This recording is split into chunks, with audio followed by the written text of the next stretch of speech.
going on, Center folks? Welcome back to Reel It Back. Jay Alonzo here. David Danger Neff. We are back with another review, taking it back to the 1980s for the Matthew McConaughy crime drama, White Boy Rick. White Boy Rick is the true story set in the 1980s about Richie Jr., played by Hollywood newcomer Richie Merritt. Tells a story about a young 15-year-old entrepreneur, if you will. No, not at all. But he gets involved in selling drugs with the inner city people, and on the flip side, becomes an FBI informant. Richie Jr. hits the trifecta. He becomes a street hustler, he becomes an FBI informant, and he becomes a drug kingpin, all by the age of 16 years old. And set in 1980s Detroit, you get the feeling that he had no better option out there than to follow himself into crime.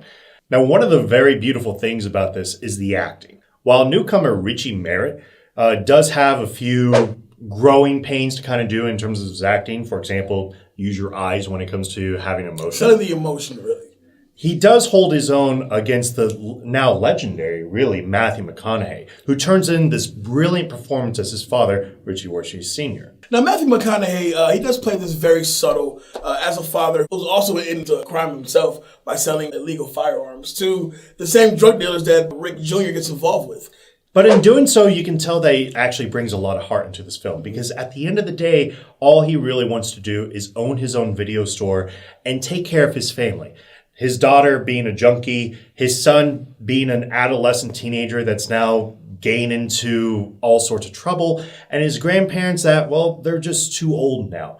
Matthew McConaughey drives this movie by being the best father that he can be while also fixing his past mistakes. Because at the bottom line of this is that this movie works best when it's about the father and son dynamic of this, as opposed to Richie being this FBI informant and drug kingpin. Now, there are certain events that go down in White Boy Rick's life as the FBI informant, as the drug kingpin, that they do make light about. However, we don't get to really see these things. And I feel as if we're going to really travel down this rabbit hole of crime, deception, corruption, I wanted to see that, especially when this being a true story, how the mayor of Detroit was involved, how corrupt cops were involved, and they do make some reference to these things, but essentially it's almost like it was edited for TV, if you will, because all the good juicy stuff we didn't necessarily get to see. Edited for TV, yeah, that's a pretty good analogy there.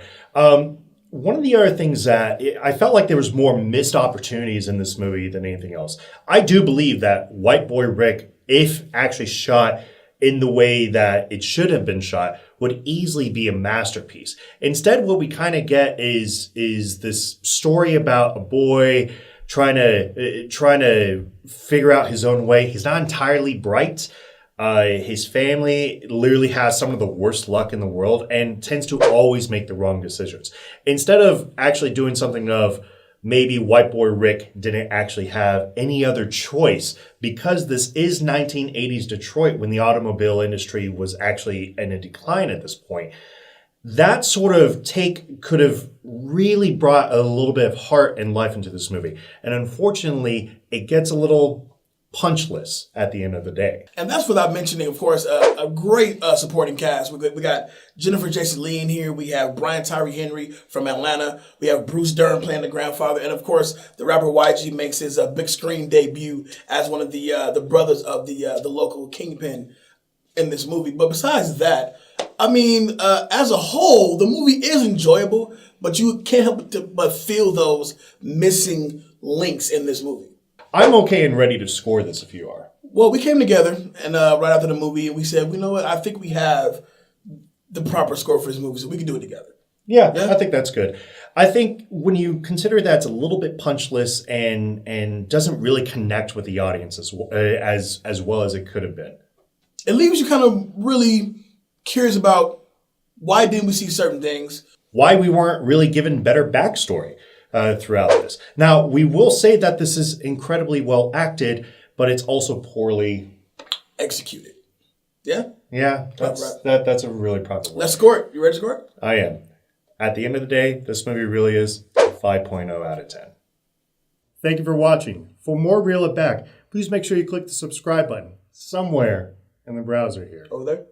I think you're right, yeah. And for more Jay and Dave, check out the Back to the Classics podcast on iHeartRadio, Spotify, and iTunes.